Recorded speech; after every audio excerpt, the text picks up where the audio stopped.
To understand the book, you need to know what Fitzgerald was living while he wrote it. In April 1930, Zelda Fitzgerald suffered her first psychotic break in Paris. She was diagnosed at the Malmaison Clinic. Later that year at Prangens in Switzerland, she received the diagnosis of schizophrenia. She would spend most of the rest of her life in institutions. She died in a hospital fire in Asheville, North Carolina, in 1948, locked into her ward. Fitzgerald spent those years drinking, writing short stories at $3,000 apiece for the Saturday Evening Post to pay for her treatment, and trying to finish a novel he could not finish. He had started it in 1925, right after Gatsby. He had begun with a version about a young Hollywood technician who murders his mother. He had thrown that away. He had begun again with a version about a French Riviera couple. He had thrown parts of that away. By 1932, he had drafted the novel 4 separate ways. He wrote to Perkins that year, "The novel now plans to be laid on the Riviera and in Switzerland, the setting familiar to me and to a wide public." Familiar. That word matters. He was writing the Riviera he and Zelda had actually lived on. He was writing the Swiss clinic where Zelda had actually been institutionalized. Dick Diver, the doomed psychiatrist at the center of the novel, marries Nicole Warren, a beautiful schizophrenic patient who is also the heiress to a Chicago fortune. He becomes her doctor and her husband simultaneously, and his marriage becomes indistinguishable from his practice. But that reading, the reading that says Nicole is Zelda and Dick is Scott, is only the beginning of what the novel is. Tender is the Night was published on April 12, 1934. Reviews were mixed. Some critics thought it was Fitzgerald's best work. Many thought it was structurally broken. It sold about 12,000 copies in its first year, a fraction of what Gatsby had done, which itself had been considered a disappointment. Fitzgerald was crushed. He was 6 years from his death of a heart attack in Hollywood at 44. He never wrote another completed novel. The Last Tycoon, when he died, was still in fragments. And here is where the strangeness begins. Because the reason the book got called structurally broken is that it does not begin with Dick Diver.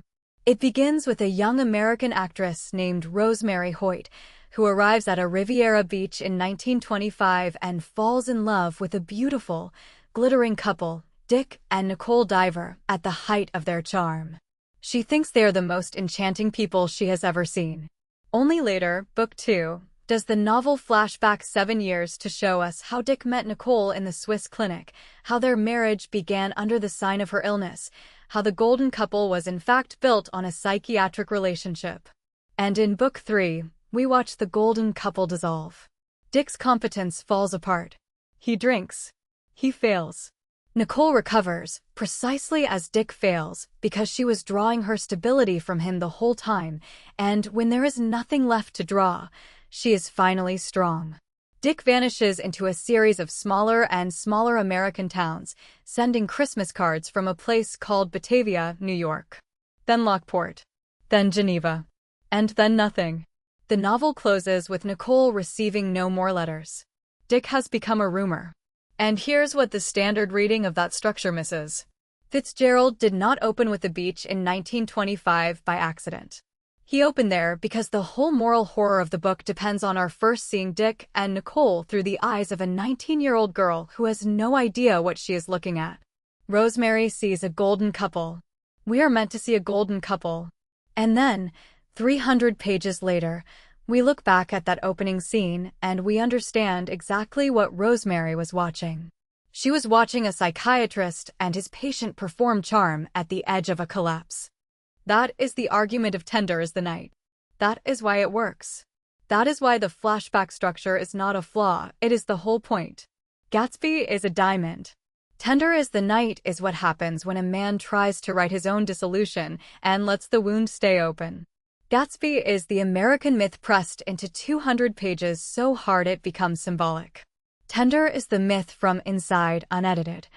With all the drunkenness and the money and the 2-year affairs and the wife who is also a case and the husband who is also a doctor and the way 3 of those years happen in Cannes and 2 of them happen in Munich and 1 of them happens in Rome getting beaten up by carabinieri in a police station. Gatsby has the perfection of the artist in his early prime. Tender has the truth of the artist in his late collapse, and that truth is bigger. Then came 1948. Scott Fitzgerald had been dead for 8 years. Zelda had died 3 months earlier in the hospital fire. Malcolm Cowley, the literary critic, was preparing a posthumous edition of Tender is the Night for Scribner. And Cowley had a document. Fitzgerald, in the years after the novel's disappointing reception, had marked up a copy of the 1934 edition. In his own hand, he had written a proposed reordering. The novel should begin, he suggested, with Dick meeting Nicole in the Swiss clinic in 1917. Then move forward chronologically. The flashback structure should be undone. The Riviera opening should come later. Fitzgerald had written a note on this rearranged copy. This is the final version of the book as I would like it. Cowley took that note at face value. He published the 1948 edition in the chronological order Fitzgerald had proposed. For decades, that was the version most Americans read. High school anthologies used it. Paperback editions used it. It was called, on the copyright page, the author's final version. And it destroyed the book. Because when you tell the story chronologically, you lose Rosemary. You lose the beach in 1925. You lose the moment when a young girl looks at a golden couple and mistakes an illness for enchantment, and you lose the moment, 300 pages later, when we understand what we were looking at. The flashback is the argument. Chronological order kills the argument.